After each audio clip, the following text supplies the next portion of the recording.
The beach was alive with the pulse of summer. Children chased kites, waves rolled in with a gentle roar, and families dotted the sand with picnic blankets and umbrellas. Among them sat Daniel Carter, a man in his mid-30s whose quiet strength was clear even in the way he watched over his son. Jake, only 9 years old, was busy building an elaborate sandcastle near the shore, his laughter echoing every time the tide threatened to wash it away. Daniel lived for moments like this. After losing his wife years ago, life had become a balancing act between long hours of carpentry work and fatherhood. He carried his burdens without complaint, because Jake's smile was worth every sacrifice. Yet deep inside, Daniel often wondered if his life would always be this way. Simple, steady, but undeniably lonely. That question was answered in the most unexpected way.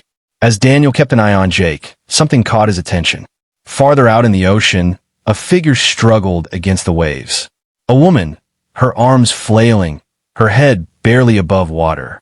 Panic surged in Daniel's chest. Without a thought, he sprinted toward the surf, his body moving on instinct alone. The water was cold and unrelenting as he dove in. Every stroke cut through the current, his heart pounding louder than the crashing waves. The woman's movements slowed, her strength fading. When Daniel reached her, she was limp, barely conscious. Wrapping an arm around her, he pulled her back toward shore, his muscles burning with effort. When they finally reached the sand, Daniel laid her gently down. Her skin was pale, her chest frighteningly still. A hush fell over the nearby beachgoers as Daniel dropped to his knees. "Come on, breathe," he muttered, pressing his hands against her chest. He began compressions, counting steadily. 1, 2, 3, 4. His voice was urgent but calm, fighting against panic. Then he tilted her head, sealed his lips over hers, and gave her breaths of air. Seconds stretched into eternity. Then suddenly, the woman coughed violently, seawater spilling from her mouth. Her chest rose with a shaky breath. Relief washed over Daniel, so intense it made his hands tremble. Her eyes fluttered open. "You saved me," she whispered, her voice fragile against the sound of the waves. Daniel gave a small smile, brushing wet hair from her face. "You're safe now. Just breathe. That's all you need to do." Her name was Victoria Hale. To him, she was simply a woman whose life he had saved. But in truth, Victoria was one of the most influential figures in the country. A billionaire CEO, known for her sharp business mind and cool demeanor. She had come to the coast that day seeking solitude, tired of endless boardrooms, meetings, and people who only saw her for her wealth. She never imagined her escape would almost cost her life, or that a stranger would be the one to bring her back. For days after, Victoria couldn't shake the image of Daniel.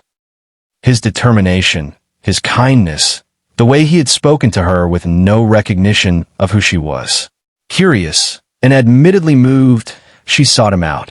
She arrived at his modest carpentry shop a week later, her tailored suit stark against the smell of sawdust and wood. Daniel looked up from his work, surprised. "You," he said softly, recognition dawning. "I never thank you properly," she said, her tone softer than her usual business voice. "You didn't just save me. You gave me back my life." Daniel wiped his hands on a rag, his expression humble. Anyone would have done the same. "No," she replied firmly, her eyes glistening. "Not everyone would have risked their life for a stranger." From that day, their paths began to intertwine. Victoria visited often, under the guise of gratitude, but in truth she was drawn to the warmth she felt around him and Jake. She laughed when Jake proudly showed her his baseball cards. She knelt in the sand one afternoon, helping him decorate a castle with seashells, her expensive shoes abandoned by the shore. Daniel watched these moments with quiet astonishment. Victoria wasn't just a billionaire on magazine covers. She was a woman who cared, who listened, who smiled genuinely at his son. And slowly, he began to lower the guard he had built around his heart.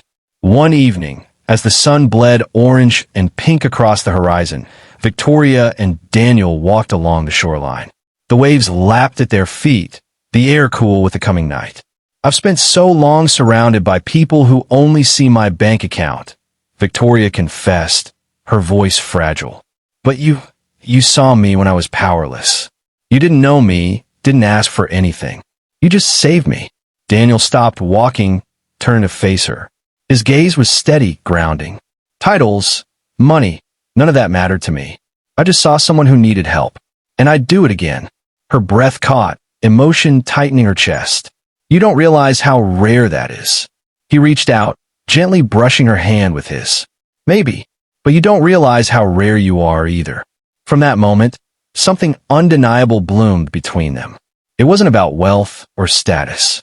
It was about two souls, one carrying the weight of responsibility, the other burdened by the loneliness of success, finding comfort in each other's presence. Jake, too, adored her. He once whispered to his father, "Dad, Miss Victoria smiles like Mom used to. She makes you happy." Those innocent words struck Daniel deeply, reminding him that love could exist again, even after loss. Their story grew quietly but steadily, not built on flashy displays of wealth or dramatic gestures, but on kindness, trust, and shared vulnerability. Victoria discovered a life where laughter over pizza with a little boy mattered more than any gala. And Daniel discovered that sometimes love finds you when you least expect it, when you're too busy saving someone else to realize you're saving yourself too. On that beach, with the roar of the ocean and the warmth of the setting sun, a single act of courage had changed everything. For Daniel, it brought him love and companionship he never thought he'd find again. For Victoria, it gave her the one thing her billions could never buy, a heart that loved her for who she truly was. And together, they walked into a future neither had planned for, but both had longed for all their lives.